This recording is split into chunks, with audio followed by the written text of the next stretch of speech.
आता या सचिन वाझेबद्दल सांगायचं झालं तर त्याची कहाणी एखाद्या मूवीपेक्षा काही कमी नाही बरं।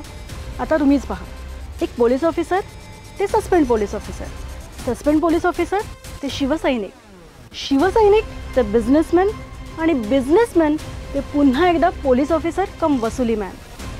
अर्थात वसुली कोणासाठी हे तुम्हाला कळलं असेलच।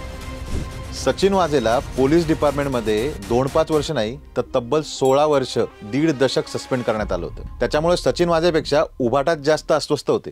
त्यामुळे जेव्हा 2014ला महायुतीचं सरकार आलं त्यावेळी उद्धव ठाकरेंनी तत्कालीन मुख्यमंत्री व गृहमंत्री माननीय देवेंद्रजी यांच्या मागे सचिन वाझेला परत घ्या म्हणून तगादा लावायला सुरुवात केली। मात्र दूरदर्शी देवेंद्रजींना जाणवलं की दाल में कुछ काला आहे। वकिलांशी सल्लामसलत केल्यानंतर समजलं की दाल में कुछ काला नाही, पुरी दाल ही काली आहे। आणि अर्थातच त्यांनी उद्धव ठाकरेंची ही मागणी धुडकावून लावली। तर जाणून घेऊयात, वर्ष 2020 संपूर्ण देशामध्ये करोनाने धुडगूस घातला होता।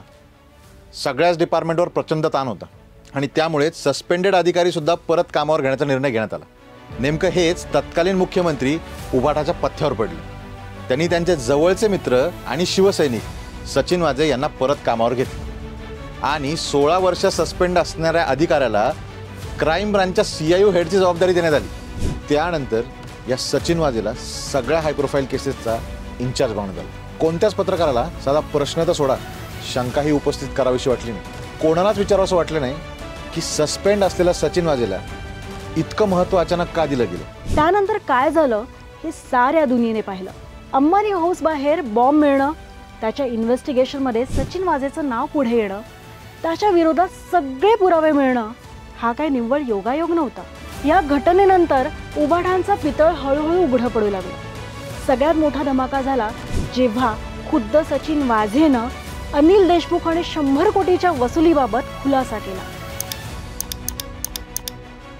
त्यावेळेस एक गोष्ट लक्षात आली, ती म्हणजे सचिन वाझे हा फक्त एक मोहरा आहे। बाकी उभाटा त्यावेळेस मीडियाशी बोलताना काय म्हणाले होते हे ऐकाच।